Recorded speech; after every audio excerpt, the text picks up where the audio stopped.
Лисаков орталық кітапханасы сіздердің назарларыңызға менің құқықтық әлемім медиа презентациясын ұсынады. Конституцияның 12-ші бабына сәйкес, адам құқықтары мен бостандықтары танылады және оларға кепілдік беріледі. Өркениетті мемлекеттердегі адам мен азаматтың негізгі құқықтары мен бостандықтары толық көлемде Конституция бойынша жеке, саяси, экономикалық және әлеуметтік топ болып бірнешеге бөлінеді. Жеке құқықтар мен бостандықтарға тоқталып өтсем, өмір сүру құқығы. Өмір сүру құқығы ол ешкімнің қандай жағдайда болмасын айыруына болмайтын адамның басқа барлық құқығының ең негізгісі. Әркімнің өзінің жеке басының құқығы бар және адамның қадір қасиетіне қол сұғылмайды. Адамның жеке басының бостандығы өзінің болмысынан туындайтын, оның бөлінбейтін және абсолютті құқығы. Әрбір адам сый құрметпен мойындауға және дербес ой мен әрекет құқығына лайықты. Заң әрекеттерін қолдану кезінде адамның қадір қасиетіне қол сұғылмауы жөнінде міндет Конституцияда қатаң көрсетіледі.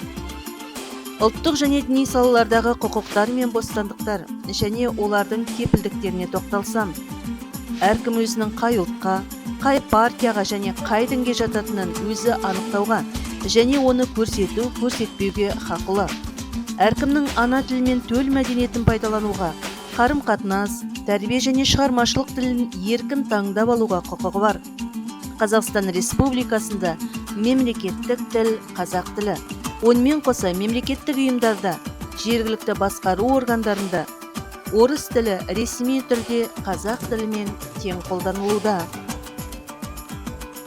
Саяси бостандықтар мен құқықтарға тоқталсам. Саяси бостандықтар мен құқықтарға мемлекет ісін басқаруға қатысу құқығы, мемлекеттік қызметке кіру, жиналыстарға, бейбіт әрі қарусыз жиналуға, митингілерге, демонстрацияларға, шерулерге қатысуға және тосқауылдарға тұру құқығы, бірлесу бостандығы құқықтар жатады. Ал экономикалық құқықтар мен бостандықтар адамға өз мүмкіндігін материалдық өндіріс саласында жүзеге асыру үшін қажет.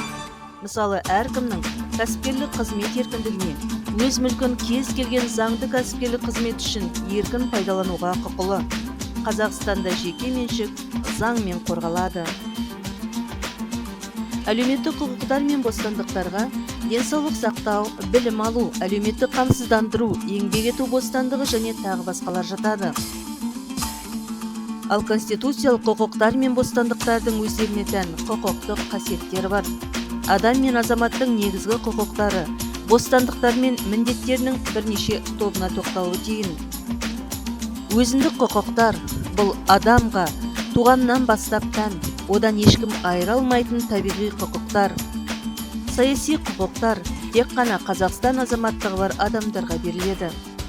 Әлеуметтік-экономикалық құқықтар еңбек бостандығына құқық, ереуіл жасау құқығы, тынығу құқығы, кәсіпкерлік еркіндігі құқығы, отбасын құру құқығы, әлеуметтік қамсыздандыру құқығы, денсаулық сақтау құқығы, білім алу құқығы, тағы сол сияқтылар.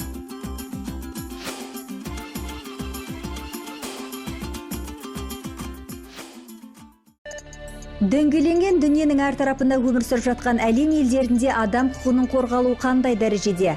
Мысалы, жапондықтар ар-намыс мәселесін бәрінен жоғары қояды. Нағыз жігіт болу самурай болудан басталады. Ол өзінің және өзгелердің құқығы үшін жанын беруге дайын жандар. Сондықтан ұяттан өлім күшті деп санайтын самурайлар қауіп төнгенде өзін құрбандыққа шалудан тайынбайды. Олар осылай өз құқығын қорғап қалады. Жалпы жапондықтарда отбасылық тәртіпке ерекше бағынады. Шаңырақтағы 5 адамның біреуі, қалған 4-інің басшысы. Жапон халқының қайсарлығы соншалық, бір қылмыс үшін бүкіл жанұя немесе түгел бір көшенің тұрғындары жазалануы бек мүмкін. Ал үнді халқы керісінше нәзік, момын және жанашыр болып келеді. Бұл елдің жастарының әдептілігі сондай, үлкендерге тіке қарап, қарсы пікір айта алмайды, өз қалауларымен отбасында құра алмайды. Сондай-ақ миллиардтар елінде жесір әйелдерді адам құрлы көрмейді. Ең ауыр жазалар да жесірлерге тағайындалады. Олар өз қиындығы туралы ешқашан заң орындарына барып шағымдануға құқы жоқ. Тіпті ешқандай заңның шешімінсіз ақ жамылған әйелдер өлім жазасына кесіле береді.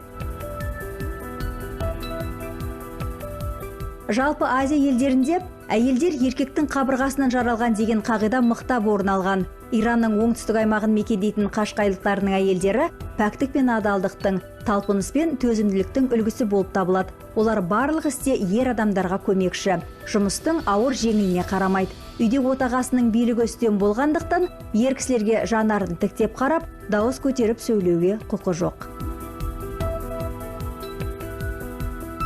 Әйелдер құқығы, әйел теңдігі деген ұғым әсіресе батыс елдерінде кең тараған. Бірақ бұл айтылғандар Нидерланд әйелдеріне еш қатысы жоқтай. Себебі Нидерландтық әйелдердің барлығы да өз қалауы бойынша еркін өмір сүреді, мансап қумайды. Арнайы қызметпен шұғылданатындары да тым аз болады. Онда да мұнысын тек қосалқы қызмет деп қарайды. Сондықтан Нидерланд әйелдер туралы өзге батыс елдерінің көзқарасы әртүрлі. Біреулер оларды ақылды десе, енді біреулері дәстүршіл, ескішіл деп жазғырады.